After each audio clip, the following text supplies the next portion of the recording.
नमस्कार दोस्तों, मैं नगीना शर्मा बोकारो से। दोस्तों, बोकारो गार्डन में मैं आप सबों का तहे दिल से स्वागत करती हूँ। दोस्तों, ये जो सामने आप पौधा देख रहे हैं, ये सदाबहार का पौधा है।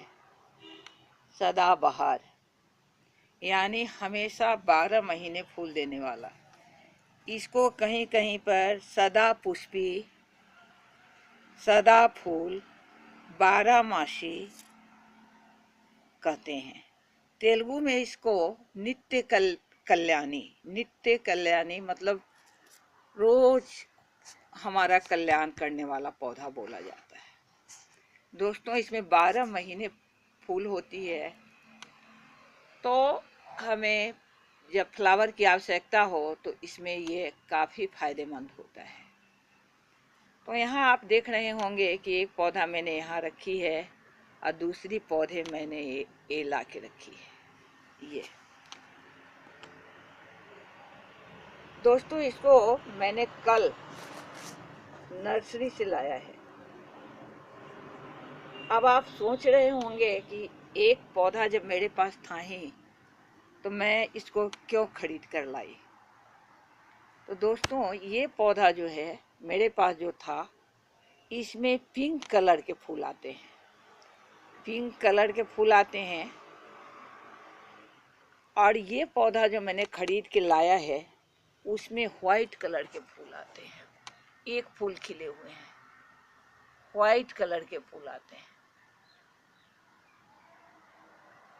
वैसे इसके हाइब्रिड वाले पौधे भी मिलते हैं, जिसमें तरह तरह के कलर मिलेंगे आपको, ढेर सारे कलर मिलेंगे। दोस्तों, ये पौधा इतना आसान है, इतना ज़्यादा हर जगह मिलता है, जहाँ भी देखिए मिलेगा, हर जगह आपको ये मिल जाएगा। तो मैंने भी कोशिश की कि मुझे भी कहीं से मिल जाए, लेकिन मुझे व्हाइट वाली मिली नहीं। तो मैं इसको कल नर्सरी से लेके आई हूँ। इसी को मैं आज आपको गमले में लगा के दिखाऊंगी। पौधे उतने स्ट्रांग तो नहीं है, लेकिन इसकी रूट देखिए, रूट इसके थैले से बाहर निकल रहे हैं। पौधे उन लोगों ने जो रखे थे, लगता है अच्छी तरह से केयर नहीं की है, तो इसके पत्ते देखे झुक रही है। दोस्तों, इस पौधे की खासियत हम लोग जानेंगे कि क्या क्या खासियत है, क्यों मैं इसको शेयर कर रही हूँ। तो दोस्तों, ये बहुत सारे बीमारियों में फायदेमंद है। मैं कुछ का नाम आपको बताती हूँ। दोस्तों, जिन्हें डायबिटीज हो, वे इसके पत्ते को, फूल को, इस सब से अपना इलाज डायबिटीज को कंट्रोल कर सकते हैं।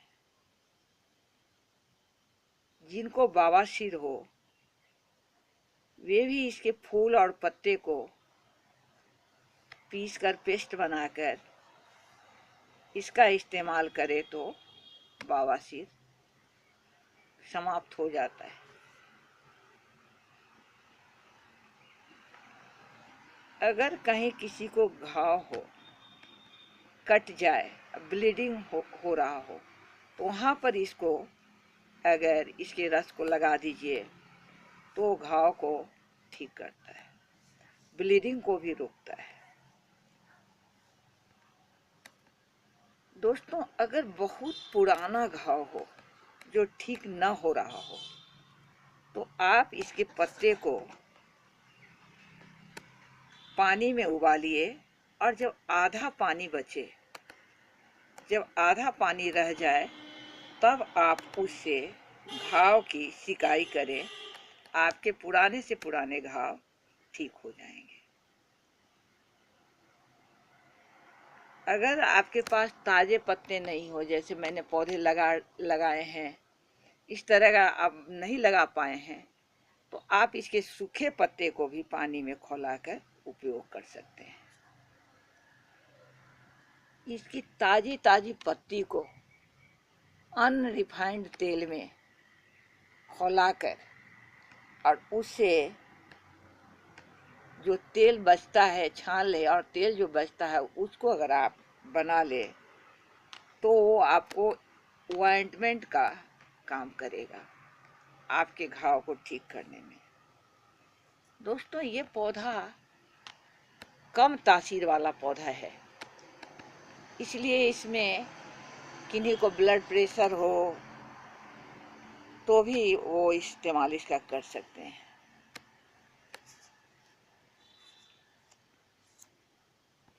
दोस्तों, इसका चूर्ण बना लें, पत्तियों को सुखाकर चूर्ण बना लें और नाश्ता के बाद आधा चम्मच चूर्ण पानी के साथ लें। इसका स्वाद, नाश्ता के बाद मैं इसलिए कह रही हूँ, इसका स्वाद थोड़ा कड़वा होता है। कड़वा अगर बोल दी तो कड़वा से लोगों को पहले ही लगेगा कि कैसे पिएंगे।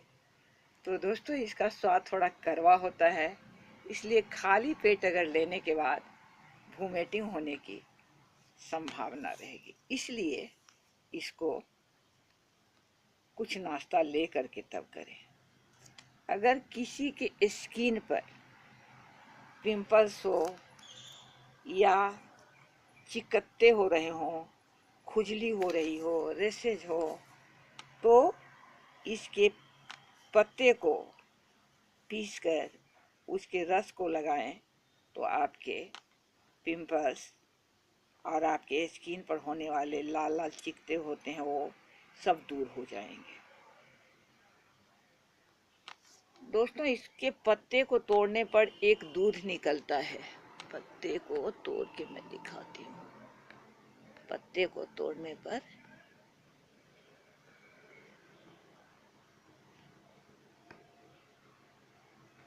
देखिए, इसमें दिख रहा है हल्का सा, एक छोटा सा पत्ता है तो थोड़ा कम ही दिख रहा होगा। पता नहीं कि मेरा हाथ किधर है, दिख नहीं रहा है। तो इसके पत्ते को तोड़ने से जो दूध निकलता है उसको भी आप, यहाँ तोड़े थे, उसको भी आप तोड़कर, लगता है कि इसमें नहीं निकल रहा है, खैर जो दूध निकलता है तो उसको भी आप घाव पर लगाइएगा तो आपका घाव ठीक हो जाएगा। मसल्स पेन हो, घुटने में दर्द रहता हो, तो भी आप इसके पत्ते और फूल का इस्तेमाल कर सकते हैं। लेकिन पत्ते और फूल में मुझे कहना ये है कि ये वाली जो रेड वाली है, ये मेरे पास रेड वाली है और ये वाइट वाली जो मैंने खरीद के लाई है, तो जिसके फूल वाइट होते हैं वो ज़्यादा फायदेमंद है। इन्हें का इस्तेमाल करें तो ज़्यादा अच्छा है। दोस्तों, अगर किसी को कीट काट ले, कोई किसी तरह का कीड़ा काट ले, मधुमक्खी, बिडनी, ये सब अगर काट लेता है तो वहाँ भी इसके पत्ते का इस्तेमाल आप कर सकते हो। इसको मिसल के पीस के इसके पत्ते को का रस वहाँ पर लगा दीजिए तो आपको जो दर्द होने वाले होंगे वो नहीं होंगे, और जो फूलना है मधुमक्खी के काटने के बाद फूल जाता है वो आपको नहीं होगा। दोस्तों, अगर दांत में, मसूड़े में खून निकले, नाक से खून आता हो, तो 1-2 बूंद इसके रस को आप डाल देंगे तो आपका ठीक हो जाएगा। मसूड़े में आप इसके रस को निकाल लें और उससे मसूड़े पर मालिश करें। दोस्तों, ये गैस्ट्रिक आजकल की आम समस्या है, गैस्ट्रिक की, उसको भी ये खत्म करता है। हमारे खून को पतला करता है, जिससे कि ब्लड प्रेशर से राहत मिलती है। डायरिया, अगर किसी को डायरिया हो तो उसमें भी ये राहत पहुंचाता है। आप इसके रस को अगर लें तो डायरिया में आपको फायदा होगा। पत्ते इसमें इसके पत्ते को इस्तेमाल करें। दोस्तों, एक आम समस्या डिप्रेशन की है और उसका कारण चाहे जो हो, लेकिन ब्रेन को ऑक्सीजन की भरपूर मात्रा मिलती रहती तो डिप्रेशन हमारी नहीं रहेगी। ये इसके पत्ते हमें हमारे ब्रेन में O2 की मात्रा बढ़ा देते हैं, ऑक्सीजन की मात्रा बढ़ा देते हैं। कितना कुछ याद करूं, कितना बताऊं, एक दो तुम मेरे ध्यान से निकल भी जा रहे हैं। दोस्तों, इसमें एक केला, खीरा, करेला और इसके फूल, पत्ते सब को मिलाकर अगर आप लेते हैं तो किडनी का प्रॉब्लम, हम सभी जानते हैं कि किडनी का प्रॉब्लम कितना बड़ा परेशानी बन रहा है। अभी कम उम्र वाले को भी किडनी का प्रॉब्लम हो रहा है। तो ये किडनी के प्रॉब्लम को सॉल्व करता है और पेशाब जिनका कम आता होगा उनके पेशाब को सही तरीके से उनका पेशाब आता है। इसको मैं एक बार फिर से बोल दे रही हूँ दोस्तों, करेला, खीरा, इसके फूल, पत्ते, नीम के पत्ते, ये सब पीसकर और उससे रस निकालकर अगर लिया जाए तो किडनी का प्रॉब्लम, पेशाब का नहीं आना या कम आना खत्म हो जाएगा। डायबिटीज के लिए आप ये कर सकते हो कि जहाँ कहीं जाओ और ये इसके पत्ते तुमको मिले, वहाँ से क्या करो, ढेर सारे पत्ते को ले आओ, सुखाकर उसका चूर्ण बना लो और चूर्ण को 1 चम्मच पानी से रोज लिया करो तो डायबिटीज समाप्त हो जाएगी। तो दोस्तों, ये तो इसके गुण हो गए। अब इसको लगाने के बारे में हम लोग चर्चा करते हैं कि इसको लगाना कैसे है और मैंने क्यों इस तरह के पौधे लेकर आए। एक पौधा जब मेरे पास था ही तो इसको पहचान करवाने के लिए आपको, पता ना दिख रहा है या नहीं दोस्तों, दिख रहा है आपको, इसके डंठल पर गौर कीजिए। आप इसके डंठल को देखिए, गौर से देखिए, इनके डंठल को गौर से देखिए। इसके डंठल रेड कलर के हैं, इसके डंठल रेड कलर के हैं, दिख रहे हैं, रेड कलर के हैं, ये दिख रहे हैं। और दोस्तों, ये जो मैंने लेकर के मैं आई हूँ, इस पर गौर कीजिए। इसके डंठल ग्रीन है, हरे हैं और इसके डंठल रेड है, देख रहे हैं। तो जिसमें रेड फूल आते हैं उनके डंठल रेड होते हैं और जिनके व्हाइट फूल आते हैं उनके डंठल इस तरह से होते हैं। तो इस तरह से आप इसकी पहचान कर सकते हैं। अगर फूल निकले हुए हो तब तो आप आसानी से पहचान लोगे। ये इसमें से एक मेरे बगीचे में भी लगा हुआ है, उसे भी मैं दिखाने की कोशिश करती हूँ।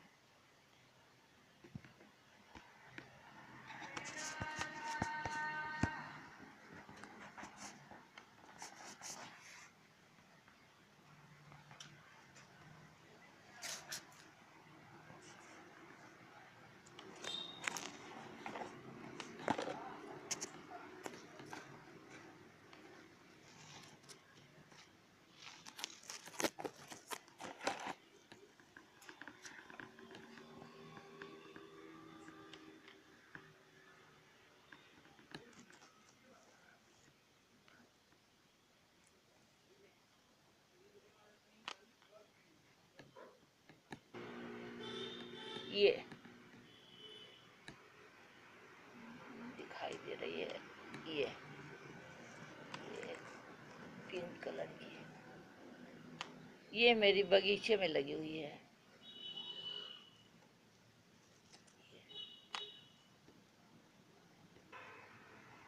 तो दोस्तों, इसको मैंने पॉलिथीन से निकाल लिया है। अब देखिए इसकी क्या हालत है। अब इसको मैं गमले में लगा देती हूँ, क्योंकि पत्ते और फूल इसके काफ़ी चाहिए। अगर किसी को आवश्यकता हो, इतने सारे बीमारियों का इसमें ये है, इसके पत्ते में इतने सारे गुण हैं, इसके फूल में इतने सारे गुण हैं, तो इसको हमें अपने बगीचे में लगाना ही चाहिए। तो इस तरह से मैं इसको ऐसे करके मिट्टी भर देती हूँ, हाथ से भर देती हूँ इधर ऐसे, और इसको लगा देती हूँ। ये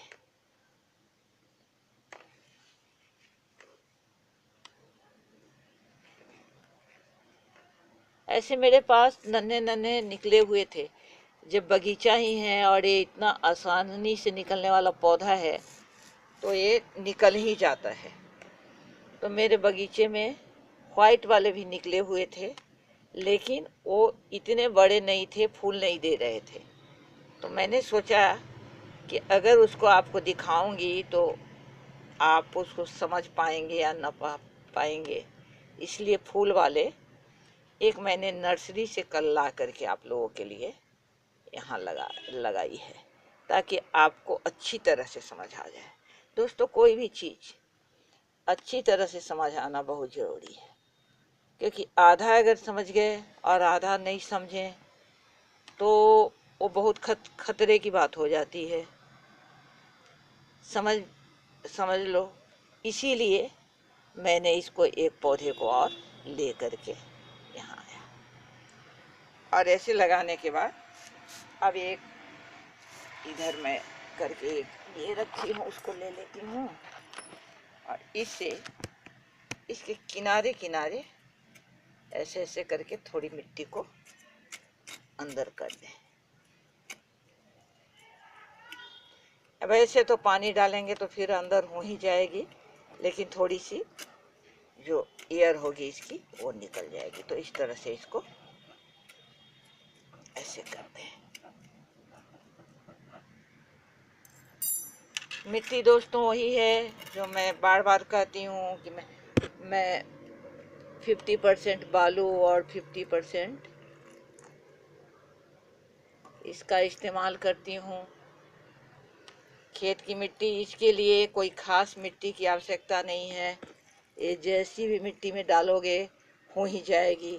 बहुत ही इजी टू ग्रो पौधा है, लेकिन जितना ही इजी टू ग्रो है उतना ही इसके फायदे हैं।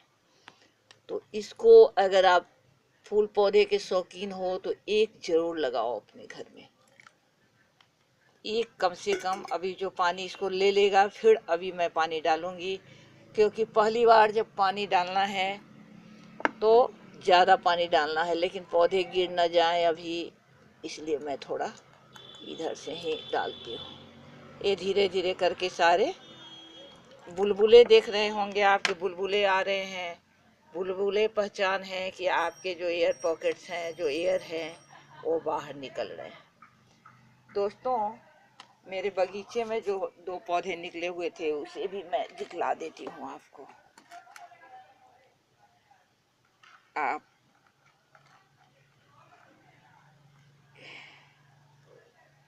आपको दिखा देती हूँ मैं। इसको देख ले, आहा गिर गई। ये मेरे बगीचे में निकले हुए थे। देखिए, इसमें आपका कंसेप्ट एकदम क्लियर हो जाएगा। ये कितना लाल रेड कलर का है, इसकी जड़ें हैं। अब इसको मैंने इसमें लगा देने, लेकिन अभी नहीं, अभी ये वीडियो की लेंथ बड़ी हो जाएगी, इसलिए मैं इसको अभी ऐसे ही रख देती हूँ, इसमें लगा दूँगी। आप देख रहे हैं कितनी लाल कलर की इसकी है। ये रेड वाली है, ये लाल कलर की है, रेड वाली है। और ये देखिए, ये देखिए, ये भी मेरे बगीचे में लगी हुई थी, कितनी तगड़ी जड़ें हैं इसकी, ये देखिए ये। अब इस पर गौर करिए, इसके डंठल में, इसके डंठल देख रहे हैं किस तरह के ग्रीन है, यानी ये मेरी व्हाइट वाली है। अगर मैंने जो खरीद के लाए हैं और लग गए तो ठीक, नहीं भी लगे तो कोई बात नहीं है, मेरे पास दूसरी तो मौजूद है।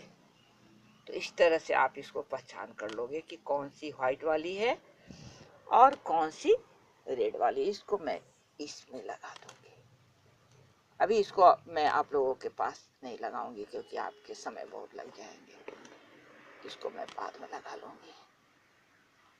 तो दोस्तों देखिए, ड्रेनेज से जो पानी बाहर आ रहे हैं देख लीजिए, यानी गमले भी पूरे भीग गए और ड्रेनेज से पानी बाहर आ रही है। तो इस तरह से मैंने इस पौधे का, जिस पौधे का मैंने वीडियो शेयर किया है, वो आप अच्छी तरह से जान गए हो कि कितने फायदेमंद है पौधे आपके।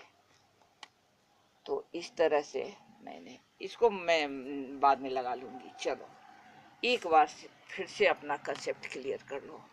व्हाइट वाले ये, व्हाइट वाले ये, रेड वाले, रेड वाली दिखती क्यों नहीं है भाई, ठीक है दिख रही है। और रेड में ये ठीक है। तो दोस्तों इसी के साथ, सदाबहार के साथ सदा खुश रहने की दुआ देते हुए अपने व्यूअर्स से मैं विदा ले रही हूँ। फिर अगले वीडियो में मिलूँगी। दोस्तों आपको अगर मेरी वीडियो में कुछ अच्छाई लगे, कहीं पर कुछ अच्छा लगे, तो आप ज़रूर सब्सक्राइब कर लें ताकि मेरे जितने भी वीडियो रहें वो आपके पास पहुंच जाया करें। इसी के साथ नगीना शर्मा बोकारो गार्डन की तरफ से आप सभी को तहे दिल से धन्यवाद देते हुए विदा ले रही हूँ। नमस्कार दोस्तों, मेरे बच्चों को बहुत बहुत प्यार।